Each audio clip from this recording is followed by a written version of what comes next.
1815 तारीख के एक पुरअसरार साल जब कई हफ्तों तक जमीन पर सिर्फ रात छाई रही। उर्दू खबर के प्यारे दोस्तों, अस्सलाम वालेकुम। क्या आप जानते हैं कि साल 1815 तारीख इंसानी का एक ऐसा पुरअसरार साल है जिसकी मिसाल नहीं मिलती। इस साल में दुनिया के एक हिस्से में कुछ ऐसे अनहोने वाकयात पेश आए जिनकी कोई लॉजिक और कोई भी वजह आज तक समझ में नहीं आ सकी।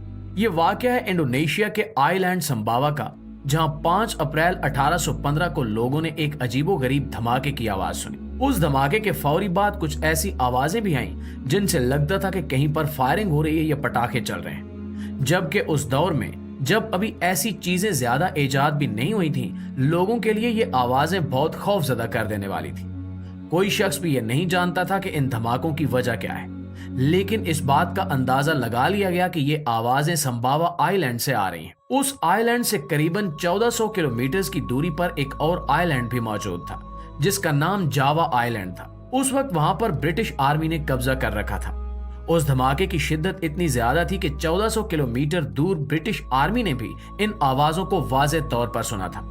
वो फौरन अलर्ट हो गए क्योंकि उन्हें लगा कि शायद दुश्मन की फौज ने उन पर हमला कर दिया है। जिसके बाद उन्होंने अपनी आर्मी नौजवानों को आसपास की कॉलोनीज में भेजना शुरू कर दिया। वो लोग कई जगह घूमते रहे, लेकिन उन्हें उस धमाके के बारे में कुछ इल्म नहीं हो सका। दूसरी जानिब संबावा आइलैंड के लोगों को ये लगा कि ये धमाके ब्रिटिश आर्मी की तरफ से किए गए हैं। उस धमाके के बाद हर तरफ खौफ व हिरास फैल गया, जिसकी बड़ी वजह उसकी पुरअसरारियत थी कि ये हुआ कहाँ है। ये इतना पावरफुल धमाका था कि यूं लगता था जैसे कोई बम गिराया गया हो। सबसे ज्यादा हैरत की बात यह थी कि उस बड़े धमाके के बाद मुसलसल पटाखों और फायरिंग की आवाजें कई दिन तक आती रहीं। उसके बाद 10 अप्रैल 1815 की शाम को, यानी पहले धमाके के ठीक 5 दिन बाद एक और जोरदार धमाका हुआ जो पहले से भी ज्यादा पावरफुल था। उसकी आवाज करीबन 2600 किलोमीटर की दूरी पर सुनी गई। यह धमाका ज्यादा खतरनाक इसलिए था कि इसके फौरन बाद एक बहुत बड़ा जल्जला आया जिसकी शिद्दत 7 रिकॉर्ड की गई। उस जल्जले ने बहुत सी तबाहियां मचाई। कई घर और इमारतें गिरना शुरू हो गईं। आसमान पर एक सुर्ख रंग का गहरा अंधेरा छा गया। हर तरफ काले बादल दिखाई देने लगे और आसपास के इलाकों में पत्थरों और कोयलों की बारिश होने लगी। इस सारी सूरत हाल के नतीजे में हजारों लोग मरना शुरू हो गए। दोस्तों, पत्थरों और कोयलों की बारिश से भी कई लोग मौत के मुंह में चले गए, लेकिन सबसे ज्यादा खतरनाक बात यह थी कि अभी तक लोग लाइल्म थे कि असल में हुआ क्या है। दोनों आइलैंड्स पर मौजूद लोगों को यह लगता था कि दुश्मन ने हमला कर दिया है, जबकि हकीकत किसी को भी पता नहीं थी।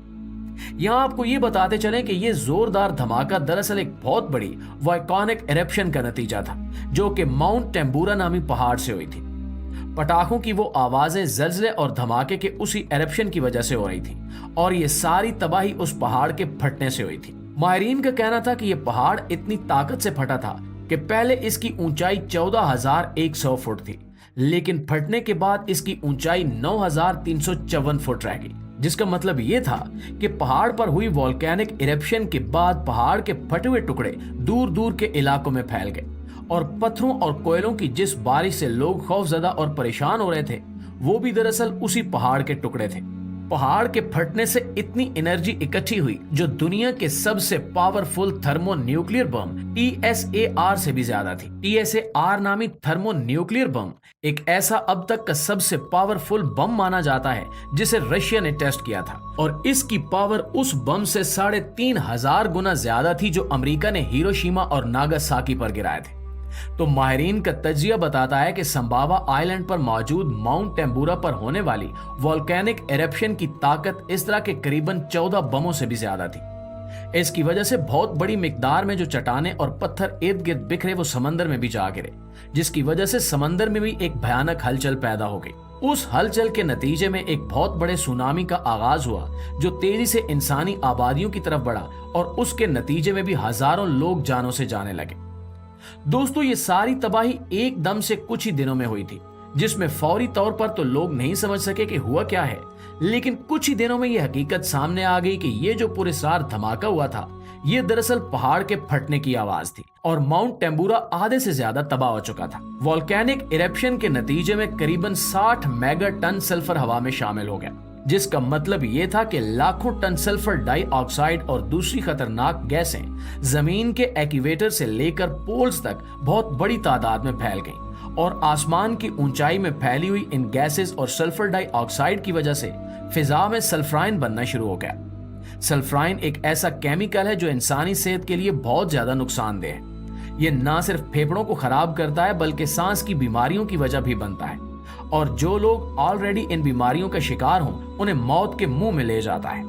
एक और बहुत हैरानकुन हकीकत यह है कि ये केमिकल सूरज की रोशनी को भी थोड़ा बहुत रिफ्लेक्ट करने की ताकत रखता है, और संभावा आइलैंड पर भी यही हुआ। वॉल्केनिक इरेप्शन के नतीजे में फिजा में शामिल होने वाले सल्फराइन केमिकल की वजह से आसमान पर अंधेरा छा गया, और साउथ ईस्ट एशिया में ये अंधेरा मुकम्मल तौर पर तकरीबन 1 हफ्ते तक जारी रहा। सल्फराइन के ज़रात इतने छोटे और वजन में इतने हल्के थे कि ये कई महीनों तक हवा में तैरते रहे, जिसकी वजह से पूरी दुनिया पर इसके असरात पड़े। टेम्परेचर और आबो हवा की वाज़ेह तब्दीली अगले साल तक महसूस की गई। साल 1816 में इसी वाक़े की बदौलत जमीन का दर्जा हरारत एवरेज से भी कम रहा।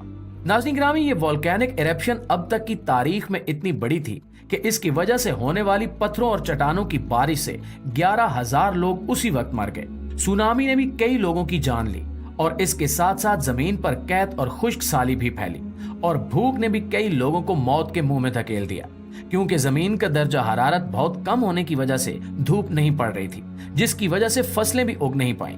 ओवरऑल इस इरेप्शन ने 1 साल के अंदर लाखों इंसानों की जान ले ली। यही वजह है कि इसे अब तक की सबसे खतरनाक पावरफुल इरेप्शन माना जाता है। प्यारे दोस्तों, ये भी एक खतरनाक हकीकत है कि माउंट टेम्बूरा पर मौजूद वोल्केनो आज भी एक्टिव है, लेकिन ये दोबारा फट सकता है या नहीं, इसके बारे में साइंसदानों का कहना है कि फिलहाल ऐसा कुछ नहीं होगा, क्योंकि जमीन के अंदर का टेम्परेचर काफी गर्म होता है।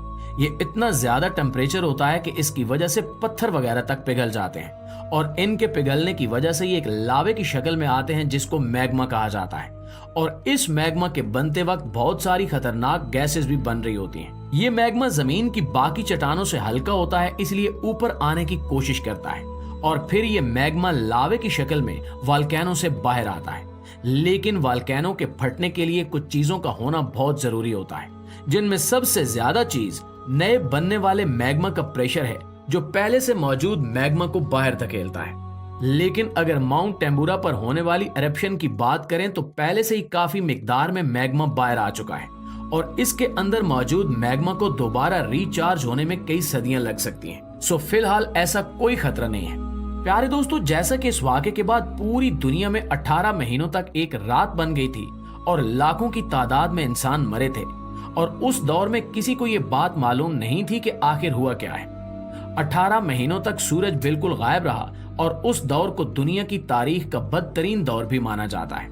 इसके बरक्स आज के दौर में हमारी खुशकिस्मती ये है कि टेक्नोलॉजी की वजह से हमें इन चीजों के बारे में पहले ही पता चल जाता है कि ये वोल्केनो फटने वाले हैं या नहीं, और साइंसदान इसका अंदाजा लगाकर पहले ही खतरे की घंटी बजा देते हैं। लेकिन अगर आज के इस एडवांस दौर में भी अगर वोल्केनोज एक साथ काफी तादाद में फट जाएं, तो ये इंसानों के लिए काफी खतरनाक हो सकते हैं, और ना सिर्फ इंसान के लिए बल्कि जमीन पर मौजूद बहुत सारी जिंदा मखलूकात के लिए भी खतरा बन सकते हैं। यहाँ तक कि बहुत सारे जानवरों की नस्लें मुकम्मल